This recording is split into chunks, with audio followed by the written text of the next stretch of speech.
नमस्कार विद्यार्थीगण। हम काल पढ़ रहे थे। काल के अंतर्गत हमने काल की परिभाषा पढ़ी थी।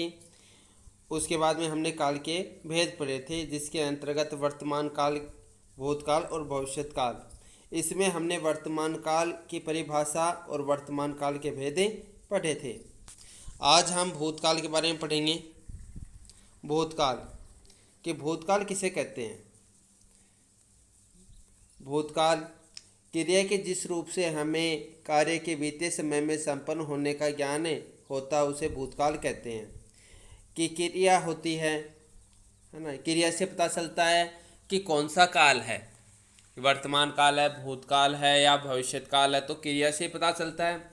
तो क्रिया का कौन सा रूप है, वह रूप जिसमें बीते समय का बोध होता है कि बीता हुआ समय है, उसमें कोई कार्य हमने किया था, उस बीते हुए समय में कार्य के होने का बोध होता है, कार्य के संपन्न होने का बोध होता है, तो उसे कोई क्या कहेंगे, भूतकाल कहते हैं। तो भूतकाल की क्या परिभाषा होगी कि क्रिया के जिस रूप से हमें कार्य के बीते समय में संपन्न होने का ज्ञान होता है उसे भूतकाल कहते हैं।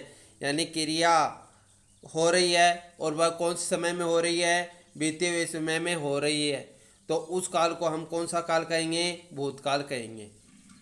तो क्रिया जब क्रिया के वह रूप जिससे बीते हुए समय का बोध होता है उस काल को कहते हैं भूतकाल।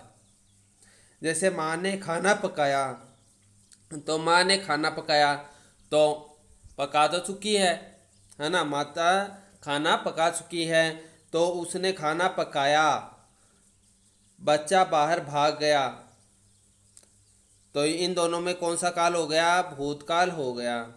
क्योंकि इन दोनों में ही खाना पकाने की बात हो रही है, इसमें भाग जाने की बात हो रही है। खाना पकाया भाग गया, तो एक में खाना पकाने की बात हो रही है, एक में भाग जाने की बात हो रही है, तो दोनों में ही बीते हुए समय का बोध हो रहा है कि यानी ये दोनों कार्य क्या हैं, हो चुके हैं। तो माँ ने खाना पकाया, बच्चा बाहर भाग गया, इनमें बीते हुए समय का बोध हो रहा है, और बीते हुए समय का बोध होता है उसको हम क्या कहेंगे, भूतकाल कहेंगे। तो दोनों वाक्य के अंतर्गत भूतकाल है। अब बात आती है भूतकाल के भेद की कि भूतकाल के कितने भेद होते हैं। तो भूतकाल के 6 भेद होते हैं। कितने भेद होते हैं, 6 भेद होते हैं। सामान्य भूतकाल, आसन्न भूतकाल, पूर्ण भूतकाल, अपूर्ण भूतकाल, संदिग्ध भूतकाल, हेतुमध्य भूतकाल। ये भूतकाल के 6 भेद होते हैं। इन 6 भेद के नाम आपको याद रखने हैं कि भूतकाल के कितने भेद होते हैं। तो भूतकाल के 6 भेद होते हैं। 6 भेदों के नाम बताइए।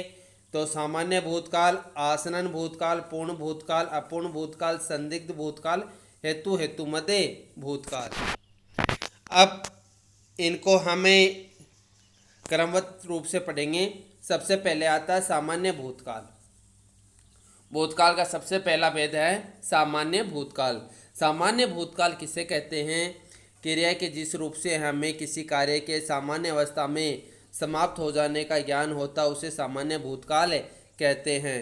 यानी क्रिया होती है और क्रिया में बीता हुआ समय होता है और बीते हुए समय में कार्य सामान्य रूप से पाया जाता है, और जहाँ पर बीते हुए समय में कार्य सामान्य रूप से पाया जाता है उसको कहते हैं सामान्य भूतकाल। जैसे किसान ने फसल काटी, किसान ने फसल काटी यानी इसमें बीते हुए समय का बोध हो रहा है। बीते हुए समय में ये बात सामान्य रूप से कही जा रही है, किसान ने फसल काटी। तो जिसमें भी कार्य है वो बीते हुए समय का बोध हो रहा है, लेकिन उसमें सामान्य अवस्था पाई जाती है, उसको कहते हैं सामान्य भूतकाल। तो सामान्य भूतकाल किसे कहेंगे कि क्रिया जिस रूप से हमें किसी कार्य के सामान्य अवस्था में समाप्त हो जाने का ज्ञान होता है उसे सामान्य भूतकाल कहते हैं। ठीक है, तो ये वाक्य है किसान ने फसल काटी, ये एक सामान्य वाक्य है जिसके अंतर्गत भूतकाल का हमें बोध हो रहा है, यानी बीते हुए समय का हमें बोध हो रहा है। तो दूसरा आता आसन्न भूतकाल। आसन्न भूतकाल किसे कहते हैं, क्रिया के जिस रूप से हमें यह ज्ञात होता है कि जो कार्य बीते समय में आरंभ हुआ था वह अभी अभी समाप्त हुआ, उसे आसन्न भूतकाल कहते हैं। यानी कार्य तो बीते हुए समय में तो आरंभ हो चुका था लेकिन अभी अभी समाप्त हुआ, यानी थोड़ी देर पहले ही जो कार्य समाप्त हुआ है। आरंभ हुए तो कितने देर हो गई, बहुत देर हो गई, यानी बीता हुआ समय बीता हुआ समय मतलब कुछ देर हो गई, लेकिन कार्य समाप्त कब हुआ है? अभी अभी समाप्त हुआ है। तो जिसमें कार्य है वो बीते हुए समय में तो आरंभ होता है, लेकिन समाप्त हुए अभी थोड़ा समय ही होता है, अभी अभी समाप्त हुआ है, उसको कहते हैं आसन्न भूतकाल। जैसे निम्मी दूध पीकर विद्यालय गई है, तो विद्यालय तो गई है ना, लेकिन गई कब है? अभी अभी गई है। और दूध पीकर, दूध तो उसने पहले पिया था, दूध तो क्या किया था उसने? पहले पिया था। और विद्यालय कब गई है? अभी थोड़ी देर पहले ही विद्यालय गई है। डाकिया अभी अभी गया है, डाकिया कब गया है? अभी अभी गया है। यानी कार्य समाप्त हुए कितना समय हुआ है? थोड़ा ही समय हुआ है। यानी इसमें बोध हो रहा है कि निम्मी दूध पीकर विद्यालय गई है, यानी उसने पहले दूध पिया, यानी कार्य बीते हुए समय में आरंभ हुआ था और उसके बाद में विद्यालय गई है। तो विद्यालय गई यानी वो अभी अभी ही विद्यालय गई है। डाकिया अभी अभी गया है, तो डाकिया कब गया? अभी अभी गया है, यानी डाकिया जा चुका है। तो कार्य तो बीते हुए समय में आरंभ हुआ था और अभी अभी समाप्त हुआ है। तो जिसमें कार्य बीते हुए समय में आरंभ होता है और अभी अभी समाप्त होने का बोध होता है, यानी थोड़ी देर पहले ही समाप्त होने का बोध होता है, उस काल को कहते हैं आसन्न भूतकाल। तीसरा आता है पूर्ण भूतकाल। पूर्ण, पूर्ण का क्या अर्थ होता है? पूरा।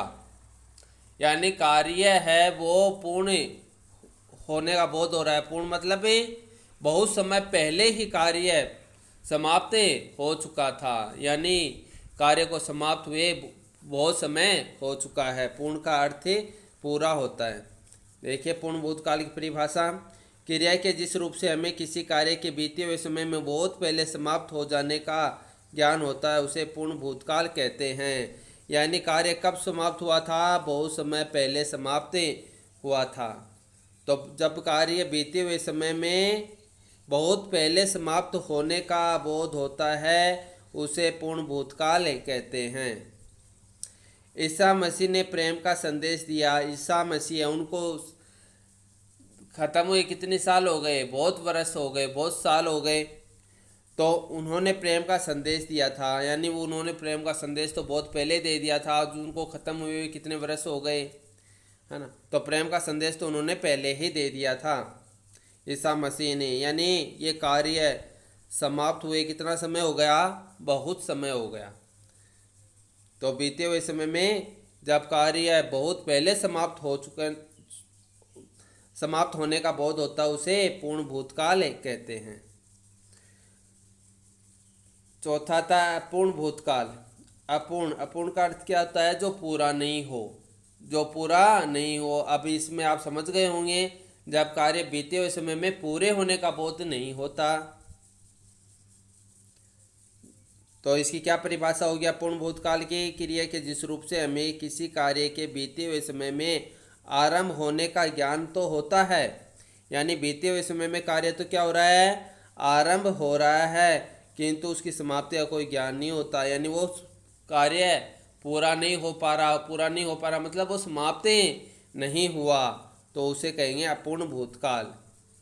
यानी कार्य है वो बीते हुए समय में आरंभ तो हो रहा है, लेकिन उसकी समाप्ति का कोई ज्ञान नहीं होता, उसे कहेंगे अपूर्ण भूतकाल।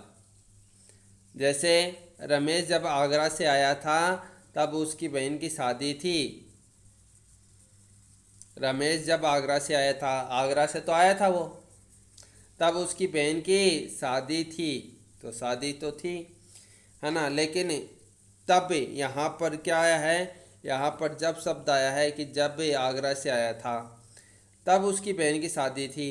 तो बहन की शादी थी यानी तब तक तो हुई नहीं थी। जब ये व्यक्ति ये बात कह रहा है कि रमेश जब आगरा से आया तब उसकी बहन की शादी थी, तो रमेश आगरा से तो आया था, यहाँ तक तो उसको बहुत था, लेकिन जब वो बात कह रहा था तब तो उसकी बहन की शादी नहीं हुई थी। बहन की शादी कब हुई थी? उसके ये बात कहने के बाद में हुई थी। तो कहने का मतलब जब तक व्यक्ति ने ये बात बताई थी कि दूसरे व्यक्ति को, तब तक ये कार्य नहीं हुआ था। कौन सा कार्य? शादी होने का। रमेश तो आगरा से आ गया था, लेकिन शादी होने का कार्य उसके बाद में संपन्न हुआ था। आगे बात समझ में? रमेश आगरा से आया था, ये कार्य तो पहले ही हो चुका था और शादी कब हुई थी, बाद में हुई थी। तो कार्य तो बीते हुए समय में क्या हो रहा है, आरंभ हो रहा है। यानी रमेश आगरा से आया था, ये कार्य है बीते हुए समय में आरंभ होने का ज्ञान करा रहा है। तब उसकी बहन की शादी थी, तो ये उसकी समाप्ति का ज्ञान नहीं होता। इस वाक्य में इस कार्य की समाप्ति का ज्ञान नहीं होता, इसलिए कौन सा काल हो गया, अपूर्ण भूतकाल हो गया। जैसे दूसरा उदाहरण मैं आपको बताता हूँ। रमेश रमेश खेल रहा था। रमेश खेल रहा था, यानी रमेश क्या कर रहा था, खेल रहा था। ये था शब्द किसका बोध करवा रहा है, बीते हुए समय का बोध करवा रहा है। लेकिन रहा था ये कार्य है जारी रहने का भाव व्यक्त कर रहा है, यानी कार्य अभी समाप्त नहीं हुआ। रमेश है वो आउट नहीं हुआ है, वो क्या कर रहा है, खेल रहा था तब तक। ठीक है, यानी कार्य की समाप्ति का इसमें बोध करवा रहा है इस वाक्य में। तो जहाँ पर भी कार्य की समाप्ति का बोध नहीं हो रहा और कार्य है वो बीते हुए समय से आरंभ हो रहा है, वहाँ पर कौन सा काल हो जाएगा, अपूर्ण भूतकाल।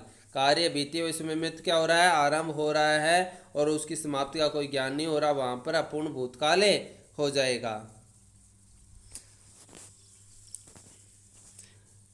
आगे का भेद आता है, पांचवा भेद, संदिग्ध भूतकाल। संदिग्ध भूतकाल, संदिग्ध का क्या अर्थ होता है, संदेह। संदिग्ध का क्या अर्थ होता है, संदेह होता है। तो क्रिया के जिस रूप से हमें किसी कार्य के बीते हुए समय में समाप्त हो जाने में संदेह होता, उसे संदिग्ध भूतकाल कहते हैं। यानी कार्य है वो तो बीते हुए समय में तो हो रहा है, लेकिन उसके समाप्त हो जाने में संदेह होता है। कार्य तो बीते हुए समय में तो आरंभ हो रहा है, लेकिन समाप्त होने में क्या हो रहा है, संदेह होता, उसे संदिग्ध भूतकाल कहते हैं। उदाहरण माध्यम से देखो, बच्चे खेलकर जा चुके होंगे, बच्चे खेल करें जा चुके होंगे। अब यहाँ पर शब्द आया चुके होंगे, यानी कार्य अभी जो बीते हुए समय में आरंभ तो हुआ था, लेकिन अब ये पूरा हुआ है नहीं हुआ, पता ही नहीं, है ना। तो यहाँ पर चुके होंगे, इस कारण से हमें पता चल रहा है कि कार्य के होने में क्या हो रहा है, संदेह हो रहा है। कार्य अभी समाप्ति का भी बोध नहीं करवा रहा, समाप्ति का बोध नहीं करवा रहा है। इसमें किसका बोध करवा रहा है, संदेह का बोध करवा रहा है, संदेह हो रहा है इसमें। बच्चे खेलकर जा चुके होंगे, यदि इसी वाक्य को ऐसे लिखते कि बच्चे खेलकर गए, इसी को ऐसे लिखते कौन सा, बच्चे खेलकर गए, तो बच्चे खेलकर गए ये कार्य तो कुछ में आ जाता, पूर्ण भूतकाल में आ जाता। बच्चे खेलकर गए क्योंकि कार्य समाप्त हो चुका है, तो ये पूर्ण भूतकाल के अंतर्गत आ जाता। लेकिन इसमें संदेह हो रहा है, बच्चे खेलकर जा चुके होंगे, इसमें संदेह हो रहा है, इसलिए कौन सा काल हो जाएगा, संदिग्ध भूतकाल। तो संदिग्ध भूतकाल किसे कहते हैं कि बीते हुए समय में कार्य है वो समाप्त हो नहीं हो रहा, बल्कि क्या हो रहा, उसमें संदेह हो रहा है। तो बीते हुए समय में कार्य समाप्त हो जाने में संदेह होता, उसे कौन सा काल कहेंगे, संदिग्ध भूतकाल। आगे आता है हेतु मत भूतकाल। हेतु मत भूतकाल किसे कहते हैं, क्रिया के जिस रूप से हमें ज्ञान होता है कि बीते हुए समय में किसी कार्य का संपन्न होना किसी दूसरे कार्य पर निर्भर करता है, उसे हेतु मत भूतकाल कहते हैं। यानी बीते हुए समय में तो क्या हो रहा है, कार्य आरंभ हो रहा है, जो कार्य आरंभ तो हो रहा है, लेकिन वो संपन्न कब होगा, वो दूसरे कार्य पर निर्भर करता है। यानी बीते हुए समय में कार्य क्या हो रहा है, आरंभ हो रहा है, और वो आरंभ जो कार्य हुआ है वो संपन्न कब होगा, वो उसके दूसरे कार्य पर निर्भर करता है, उसे हेतु मत भूतकाल कहते हैं। कहने का तात्पर्य इसमें उदाहरण के माध्यम से देखो, यदि आग लगी होती तो धुआं अवश्य होता। आग तो इसमें देखो, आग लगी होती तो क्या होता, धुआं होता, और धुआं कब होता, जब आग लगी होती। यानी एक कार्य है वो दूसरे कार्य पर क्या कर रहा है, निर्भर कर रहा है। कौन से समय में, बीते हुए समय में। बीते हुए समय में एक कार्य है वो दूसरे कार्य पर क्या कर रहा है, निर्भर कर रहा है कि यदि आग लगी होती तो क्या होता, धुआं अवश्य होता। धुआं कब होता, जब आग लगी होती। समझ में आ गया होगा। तो हेतु हेतु मत भूतकाल किसे कहेंगे, जब बीते हुए समय में किसी कार्य का संपन्न होना दूसरे कार्य पर निर्भर करता है, उसे हेतु हेतु मत भूतकाल कहते हैं। दूसरा उदाहरण देखो, यदि रमेश आता तो मोहन चला जाता। तो रमेश आता तो क्या होता, रमेश आता तो क्या होता, मोहन चला जाता। मोहन कब चला जाता, जब रमेश आता। तो इस उदाहरण के माध्यम से आप समझ गए होंगे कि जब बीते हुए समय में एक कार्य कब संपन्न होगा, जब दूसरा कार्य उस पर निर्भर करता है। तो रमेश कब आता, जब मोहन चला जाता। मोहन चला जाता तो क्या होता, रमेश आ जाता। ठीक है। तो एक कार्य दूसरे कार्य पर निर्भर करता है, उसे कहते हैं हेतु हेतु मदे भूतकाल। तो बीते हुए समय में एक कार्य दूसरे कार्य पर क्या होता है, निर्भर होता है। तो उसे कौन कौन सा काल कहेंगे, हेतु हेतु मद भूतकाल कहेंगे।